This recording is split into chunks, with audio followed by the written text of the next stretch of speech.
Wilfried, là, on est devant une camionnette qui porte le slogan Génération Terreur. Qu'est-ce que ça veut dire? Alors Génération Terreur, ça veut tout simplement dire que depuis qu'ils sont nés, pour cette jeune génération qui est malheureusement la génération de mes enfants, on ne leur parle que de crise, mais le mot crise, il recouvre en vrai le mot terreur. C'est pour ça que j'ai mis les définitions des mots crise et terreur en bas.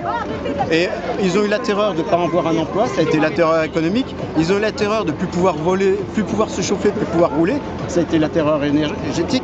Ils ont eu la terreur d'être mitraillés par des individus qui pouvaient miraculeusement passer au travers de tout. C'est ce qui est la terreur idéologique et ce qui fait référence à Nice qui est en exergue sur la partie basse. Et ils ont eu ensuite la terreur écologique puisque tout d'un coup l'écologie devenait le grand drame mondial.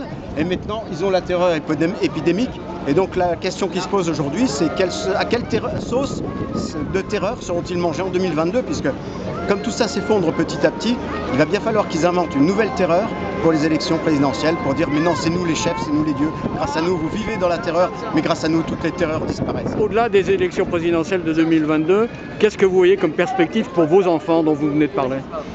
Ah ben, la perspective que la dette pour eux va être énorme et qu'ils vont être des esclaves du 21e siècle. Donc ils vont devoir travailler non pas pour être heureux, mais servile. C'est de l'asservissement. Donc je leur vois effectivement un avenir de serf et c'est pas un avenir que je peux leur léguer. Voilà, c'est un petit peu le même avenir, on a un petit peu le même profil. Si on prend la Première Guerre mondiale, on a eu la crise dans l'Europe de l'Est, tout ce qui était conséquences sociales, les accords de La Hague avec le plus jamais ça, et puis le plus jamais ça, c'est terminé par la Première Guerre mondiale. On a eu la crise en Europe centrale avec les accords de Munich et le plus jamais ça qui s'est terminé par une deuxième guerre mondiale.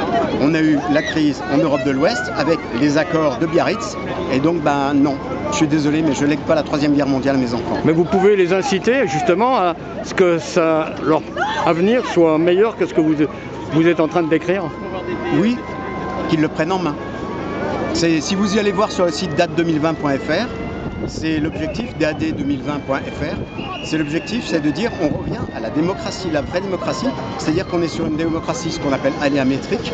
Donc les gens sont simplement tirés au sort en fonction de leur profil et ensuite ils gouvernent comme ils s'administrent, comme ils gèrent, comme ils opèrent. Mais dès le plus jeune âge, et puis on continue, mais de manière complètement aléatoire. Je ne peux pas m'arranger avec quelqu'un qui sera élu. Il sera tiré au sort. Donc je peux simplement me dire quand je suis tiré au sort, je veux être le meilleur possible pour que le prochain n'ait pas une dent contre moi.